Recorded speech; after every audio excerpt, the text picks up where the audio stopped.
자, 여러분 안녕하세요. 자, 오늘도 사회 시간이 돌아왔습니다. 자, 우리가 지난 시간에는 우리 정치에 대해서 공부를 하고 있는데, 일단은 오늘날 민주주의, 민주정치가 어떻게 발전했는지 한번 공부를 해봤어. 그래서 처음에는 민주정치가 걸어온 길 해서 고대 아테네에서 근대를 거쳐 현대까지 민주주의가 어떤 발전 과정을 거쳤는지 배웠었고, 두 번째로는 자, 민주주의의 이념은 무엇인지, 민주주의가 결국 추구하는 것이 무엇인지, 인간의 존엄성을 추구하는 거고, 그 안에는 자유와 평등이 바탕이 되어야 한다는 것을 우리는 지난 시간 수업을 통해서 공부를 해봤습니다. 자, 오늘 이 시간에서는 이 민주정치의 기본 원리가 무엇인지, 그 기본 원리가 무엇인지 그에 대해서만 간단하게 한번 알아보도록 할게요. 자, 교과서는 174쪽을 한번 같이 펴볼까? 자, 교과서 174쪽 민주정치의 기본 원리는 무엇일까? 한번 같이 봅시다. 자, 학습 목표. 자, 오늘은 우리 민주정치의 기본 원리, 기본 원리에서 네 가지가 있을 텐데 그 네 가지 원리에 대해서 한번 알아볼 거고, 두 번째로는 민주정치의 기본 원리를 일상생활에서 어떻게 실천하는 방법은 무엇인지 한번 생각해보는 시간을 갖도록 하겠습니다. 자, 미리 보기를 통해서 보면은 이게 바로 오늘 배울 내용이야. 자, 일단은 민주정치의 기본 원리를 해가지고 기본 원리 네 가지가 있다 그랬죠? 그래서 첫 번째 국민주권의 원리, 두 번째 국민 자치의 원리, 세 번째 입헌주의 원리, 네 번째 권력 분립의 원리가 있다는 것을 오늘 수업을 통해서 배워보도록 하겠습니다. 자, 민주정치 기본 원리는 무엇일까 해서 첫 번째에 나오는 자, 국민주권의 원리에 대해서 배워보자. 자, 의미를 보게 되면은 자, 국가의 의사를 결정하는 최고 권력이 누구에 있다? 최고 권력이라고 할 수 있는 주권이 누구에게 있다? 그렇지, 국민에게 있다는 것이야.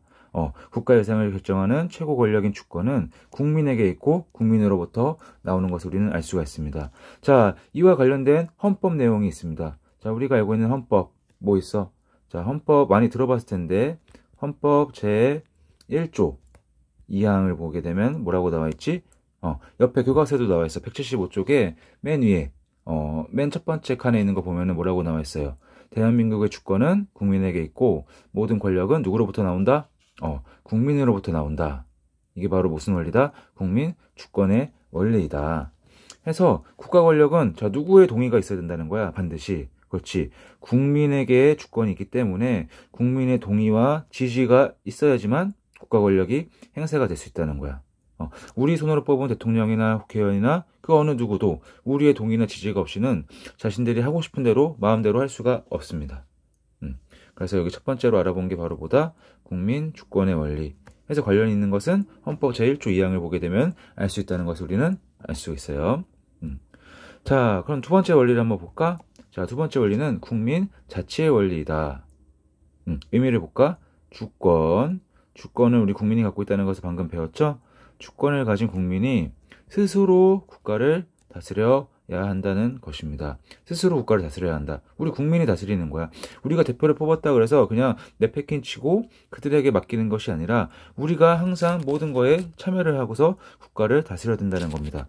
여기서 말하는 이 자치, 한자를 알면 좋을 것 같아. 자, 그다음 치는 뭐야?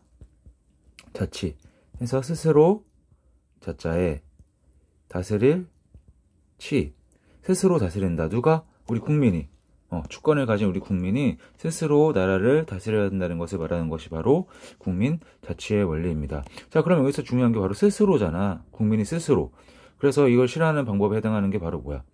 직접 민주정치이고 또한 간접 민주정치이다. 오늘날 우리가 처한 현실, 영토가 넓고 많은 사람들이 살고 있기 때문에 다 같이 모여서 직접적으로 자신의 의견을 말하는 직접 민주정치는 현실적으로는 어려워. 물론 국민 소환 제도라든지 뭐 이런 국민 투표라든지 이런 걸 통해서 보완을 할 수 있긴 하지만 그래서 현실적으로 어렵기 때문에 우리는 간접 민주정치, 대표를 뽑아서 그들에게 정치를 맡기는 이런 간접 민주정치를 행하고 있다는 것을 우리는 알 수가 있습니다. 자, 그럼 여기서 간접 민주정치에 해당하는 게 바로 뭐였지? 우리가 대의 민주정치였죠.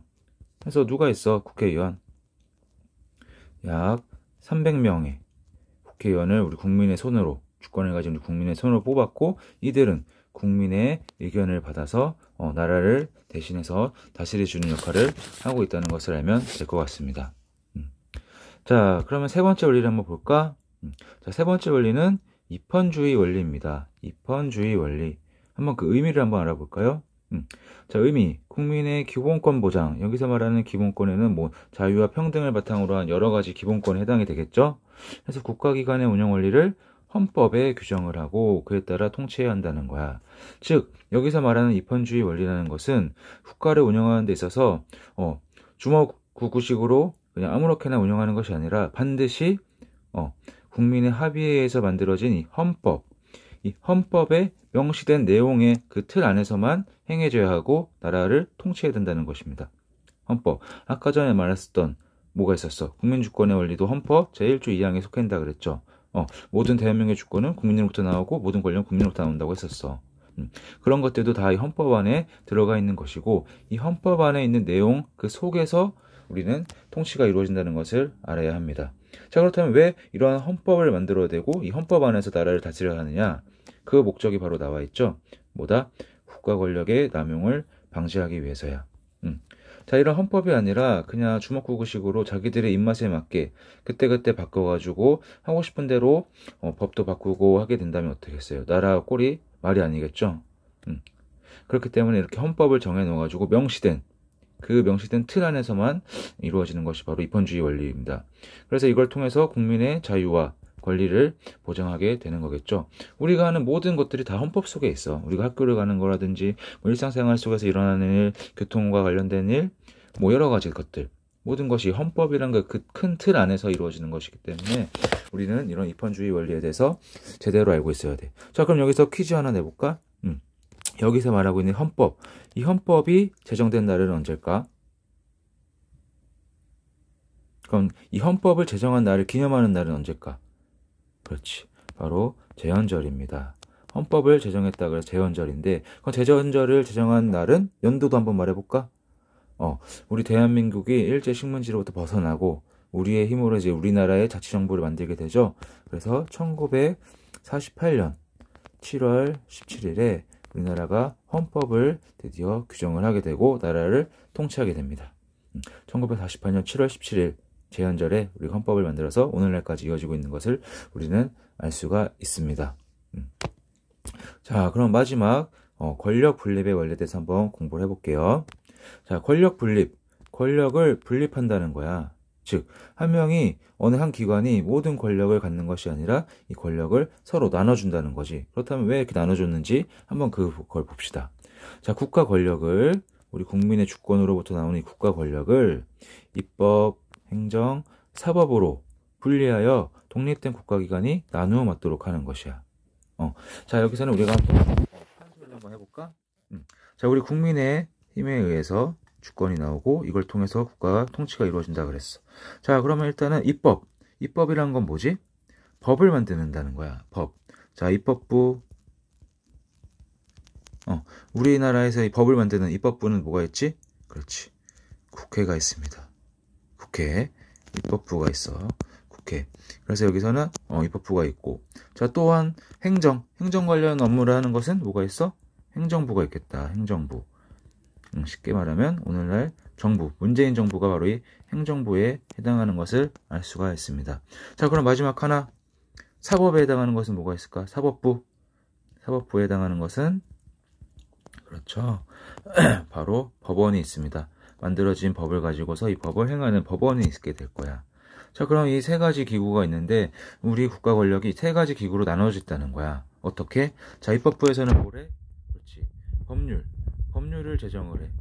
법률 제정하는 것은 바로 이 입법부에서만이 하는 일이야. 자, 법률을 입법부에서 제정을 하게 되면은 자, 입법부에서 만든 걸 가지고서 그걸 법률을 행하는 데는 어디야? 그렇지. 바로 행정부입니다. 행정부에서 이 법률을 어떻게 한다? 법률을 집행을 하겠죠.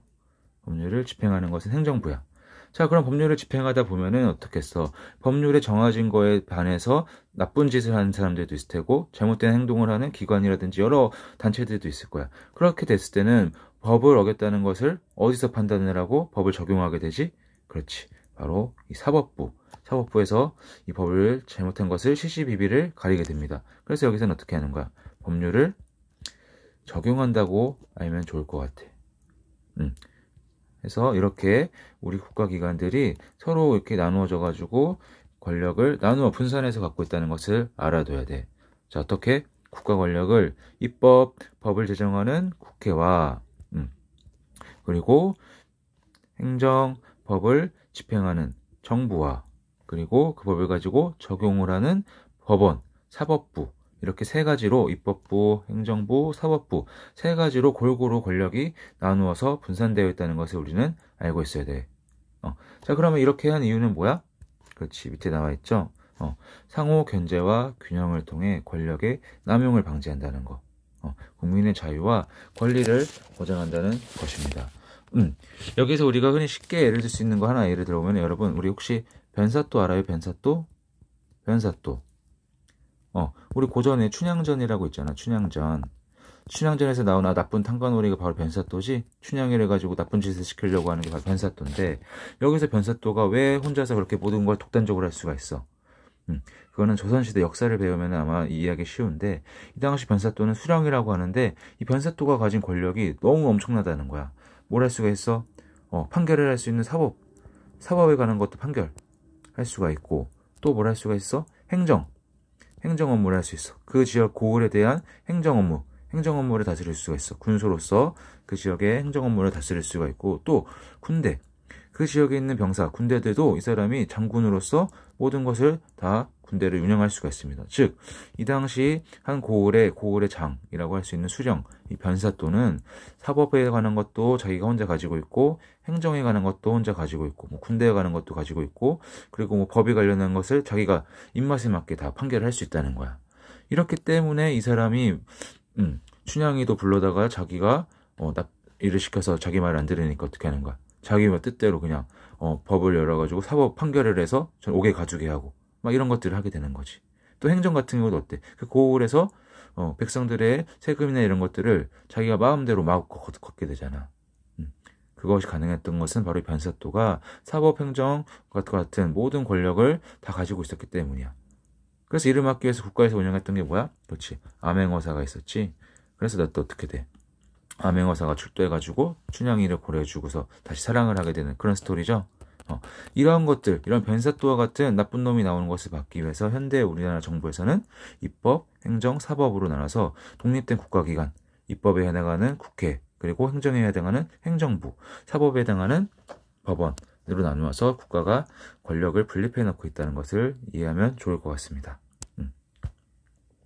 자, 밑에 나오는 보충, 개념 속 사례콕 한번 보면은 링컨 대통령의 게티즈버그 연설이 나와 있네.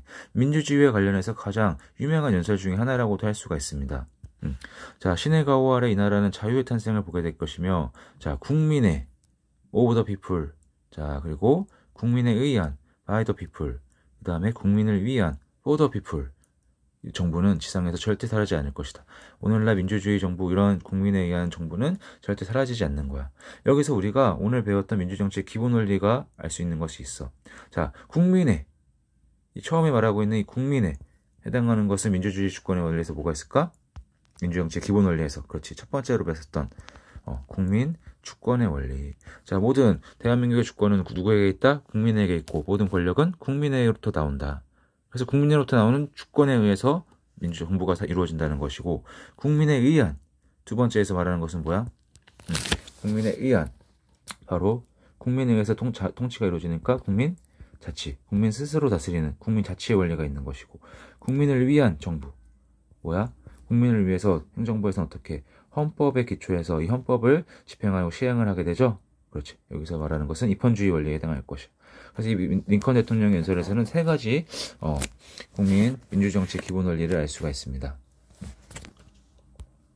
자, 여기도 나와 있네. 자, 민주정치의 원리가 함축적으로 표시되어 있다. 국민이는 정치의 주체가 누구에게 있다고? 국민에게 있고 국가 권력은 그렇지 아까 배웠던 중요한 내용이죠. 국민의 동의와 지지 속에서만 형성되는 것이고 행사되어야 된다는 거야. 이것은 즉 국민 주권의 원리를 말하는 것이고 국민에 의하는 국민이 직접 정치 과정에 참여하여 국가의 중요한 정책을 결정하거나 국민의 의사에 따라 정책을 결정해야 된다. 국민 스스로 다스려야 한다. 즉 국민 자치의 원리를 표현하는 것이고 국민을 위하는 정부 존재 이유의 목적이 국민의 자유와 권리, 국민의 기본권을 보호하는 것이고 정부는 이를 위해서 헌법에 의해 국민의 자유와 권리를 보호해야 한다는 입헌주의 원리와 연결된다는 것을 알 수가 있습니다. 자, 한번 여기 문제 한번 풀어보고 우리 한번 정리를 해보자. 자, 파란색으로 해볼까요? 자, 대한민국의 주권은 국민에게 있고 모든 권력은 국민으로부터 나온다. 자, 어디로 연결하면 될까? 그렇지. 국민 주권의 원리로 연결을 하면 되고, 자, 이 국민 주권의 원리가 실제로 이루어지는 거 어떤 사례가 있을까? 국민 주권의 원리. 자, 밑에 있는 4가지에서 한번 찾아봅시다.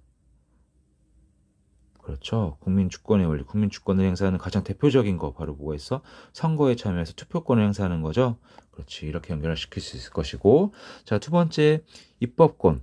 법을 만드는 것은 국회에 속한데, 그리고 법을 집행하는 행정권은 대통령을 수반으로 하는 정부, 행정부에 속한다. 사법, 법을 어떻게 적용하는 이 사법권은 법관으로 구성된 법원에 속한다. 지금 어떻게 됐어? 국회와 정부와 그리고 법원으로 권력이 나누어졌다는 것을 알 수가 있죠. 그래서 이것은 뭐로? 권력 분립의 원리로 연결되면 될 것이고, 권력 분립의 원리에 해당하는 사례를 밑에서 보게 되면 어떤 거야? 그렇지. 밑에 보면 뭐가 있어? 법을 제정하는 국회가 국정감사를 통해 정부를 견제한다는 거야. 정부가 우리들이 만든 법을 가지고서 제대로 집행을 했는지 그거를 감시하고 견제한다는 거죠. 그래서 권력 분립의 원리는 여기로 연결하면 될 것 같고, 자, 옆에 대통령은 취임에 즈음하여 다음에 선서를 한다. 나는 헌법을 준수하고 국가를 보호하며 성실 수행한다. 뭘 준수하면서 한다는 거야? 헌법. 자, 헌법이니까 당연히 뭐게 되겠어? 입헌주의 원리에 맞게 통치한다는 것이죠. 자, 그럼 입헌주의 원리에 해당하는 사례를 보면은 어디에 해당해요? 그렇지. 바로 밑으로 연결하면 됩니다. 기본권을 헌법에서 말하고 있는 기본권을 침해받은 국민은 헌법재판을 통해 구제받을 수가 있다는 거 알면 되고, 자, 옆에 대통령은 필요하다고 인정할 때 외교, 국방, 통일, 기타 국가안위에 관한 중요 정책을 국민투표에게 붙일 수 있다. 국민투표에 붙일 수 있다. 즉 우리는 오늘날 현재 직접민주정치를 원래는 행해야 되지만 현실적으로 어렵기 때문에 간접민주정치, 대의민주정치를 행하고 있다 그랬죠. 하지만 그런 속에서도 정말 국민들의 의견을 꼭 들어야 하는 이야기에서는 국민투표를 통해서 우리 국민들이 스스로 정할 수가 있다는 거야. 그 하는 것이 뭐야? 그렇지. 국민 자치의 원리에 해당하는 거겠죠. 이 국민 자치의 원리에 해당하는 사례는 바로 뭐야? 그렇지. 주민투표를 실시하는 바로 여기로 연결시키면 될 것 같습니다.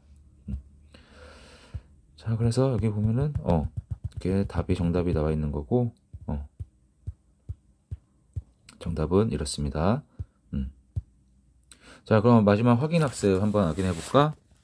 자, 국가의 의사를 결정하는 최고 권력을 주권이라고 하며, 주권이 국민에게 있다는 민주정치의 기본 원리를, 그렇죠, 맨 처음에 나왔던 거죠. 뭐다? 국민 주권의 원리이다. 두 번째, 입헌주의 원리는 신속한 정책 결정을 추구한다? 아니야. 얘들아, 우리가 입헌주의 원리는 헌법에 의해서 법을 다스리고 이렇게 한다는 거죠. 근데 여기서 신속하게 빠르게 정책을 하다 보면 어떻게 분명히 이 법에 어긋나는 일이 있을 수도 있고 실수도 있을 것이야. 그래서 신속함이 아니라 항상 신중하게 시간을 갖고서 정책을 결정을 하는 것을 해야겠죠. 그래서 X고, 자, 두 번째, 간접민주정치를 통해서는 국민 자치의 원리를 실현할 수 없다. 맞아요? 아니야. 간접적이긴 하지만 우리의 손으로 누굴 뽑아?